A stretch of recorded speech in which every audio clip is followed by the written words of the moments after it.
என் அன்பு உறவுகள் அனைவருக்கும் வணக்கம்.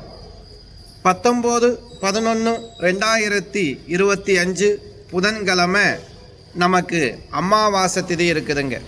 காலையில் 10:20க்கு மேலே நமக்கு அமாவாசை தான். அதனால் இந்த நாள் தான் அமாவாசை விரதம் இருந்து முன்னோர்களுக்கு இலை போடக்கூடிய நாளும் இதுதான். இன்று நேத்திரம் ஜீவன் எப்படி இருக்குன்னு பார்க்கலாம். இன்று பொறுத்தவரை நேத்திரம் இன்று முழுவதும் பார்வை இல்லை. ஜீவனை பொறுத்த வரைக்கும் இன்று முழுவதும் உயிர் இல்லை. இந்த நாள் சுபகாரியம் செய்வதற்கு உகந்த நாள் இல்லை. பரிகாரம் பூஜைகள் செய்வதற்கு உகந்த நாள்.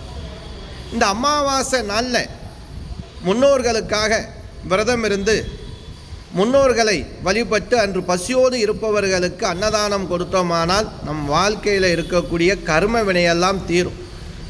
அமாவாசை மாலை நேரத்தில் உங்கள் ஊருக்கு அருகாமையில் இருக்கக்கூடிய காளிகாம்பாள், காளியம்மன், முனீஸ்வரர், கருப்பன் இப்படி போன்ற தெய்வங்கள் இருந்துச்சு அப்படின்னா அங்கே போய் 2 விளக்கு ஏற்றி உங்களுடைய பிரார்த்தனையை சொல்லி வழிபடுங்க. நல்லது ரொம்ப நடக்கும்.